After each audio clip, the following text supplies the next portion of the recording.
जयप्रकाश महिला महाविद्यालय के द्वारा उनके विभिन्न कक्षाओं की छात्राओं द्वारा जो बसंत उत्सव का आज आयोजन किया गया, मुझे भी सौभाग्य प्राप्त हुआ। प्रधानाचार्य के आग्रह पर मैं और अपने विश्वविद्यालय के वित्त परामर्शी के साथ यहाँ आया। मुझे बेहद खुशी है कि छात्राओं में बहुत ही हुनर है और प्रगतिशील हैं, और इस हुनर का हम समझते हैं कि माहौल, एक प्लेटफॉर्म इस तरह के आयोजन देते हैं, इसमें और भी व्यापकता आनी चाहिए।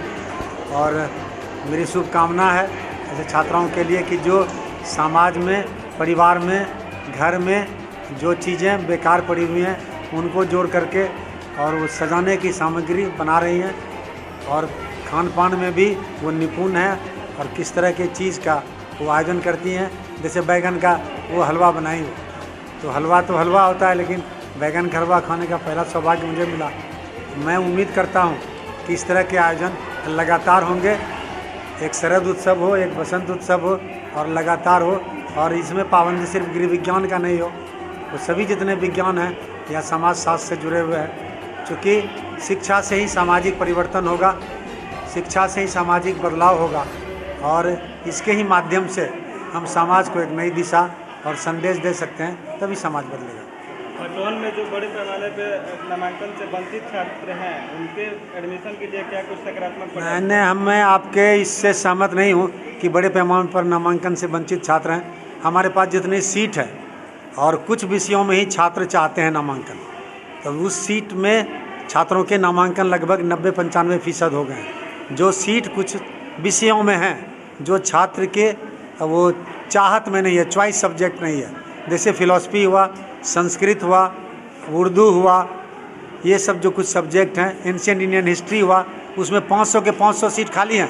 तो सबको आप जोड़ देंगे तो तकरीबन 3-4-5 हज़ार के करीब सीट होते हैं, वही सीट खाली हैं। उसके बावजूद भी हम लोग प्रयास कर रहे हैं कि आपको ग्रेजुएट होना है तो आप कोशिश करें। हमारे अधिकारी लगे हुए हैं, हमारा जो सिस्टम है वो लगा हुआ है, और भरसक हम लोग कोशिश कर रहे हैं कि छात्रों को अगर उनकी रुचि वाला नहीं मिले तो उनसे थोड़ी कम रुचि जिसमें है उसमें अगर वो ग्रेजुएट हो सकते हैं, अगर प्रावधान के तहत, तो उनको हम लोग देने की कोशिश किए हैं, और इसके तहत तकरीबन 2-2.5 हज़ार बच्चों का नामांकन हुआ है। सीट 33,000 के आसपास है और अप्लाई सीट 31,000 के करीब हमारे पास है। चूँकि सीट, मेरी बात सुन लीजिए, और अप्लाई तो करता है तकरीबन 86,000 के करीब, और उसमें अप्लाई तो करता है, लेकिन उसमें सभी सीरियस स्टूडेंट नहीं है। आपके माध्यम से मैं ये कहना चाह रहा हूँ कि 1 लाख से ज़्यादा बच्चे इंटर पास करते हैं। ग्रॉस इनरोलमेंट रेशियो हमारा 14,000 है, तो 14 पर है। तो उस लिहाज से ग्रॉस इनरोलमेंट रेशियो को देखते हुए, तो मैं छपरा की बात कर रहा था 1 लाख, तो 42,000 कम से कम ऐसे भी होने चाहिए, क्योंकि नंबर ऑफ़ कॉलेजेस जनसंख्या के लिहाज से नहीं है।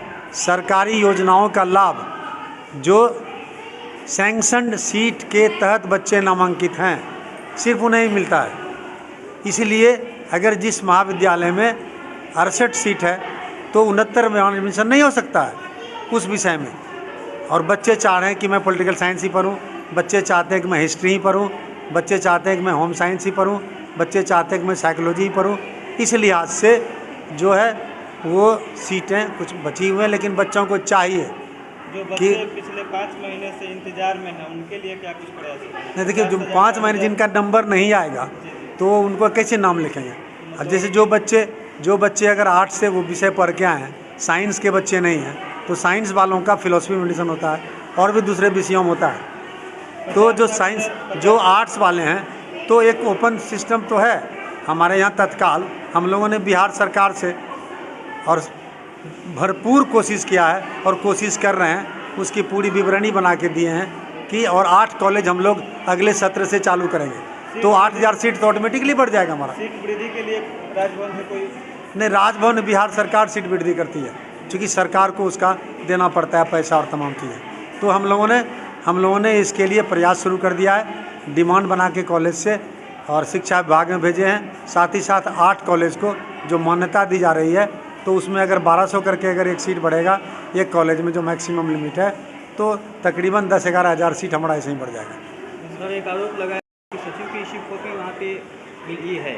हम लोग उसकी जांच कराएंगे। कोई भी, चूँकि होता क्या कि एफिलेटेड कॉलेज है तो हम उसकी जांच कराएंगे। हमारे इंस्पेक्टर ऑफ कॉलेजेज हैं, DSW है। जैसे ही दिया जा रहा है 25 बहुत ज़्यादा लोक महाविद्यालय में भी ऐसी शिकायतें आई हैं। बराबर एडमिशन के समय में कुछ महाविद्यालय से उसको हम लोग चिन्हित कर रहे हैं, उस पर कार्रवाई, समुचित कार्रवाई मतलब करेंगे। हमेशा से ही ऐसे हमारे यहाँ देखिए, मेरी बात समझिए कि हमारे यहाँ 21 कंस्टिट्यूएंट कॉलेज है और 12 एफिलेटेड कॉलेज है, सबको मिलाए तो 33 है।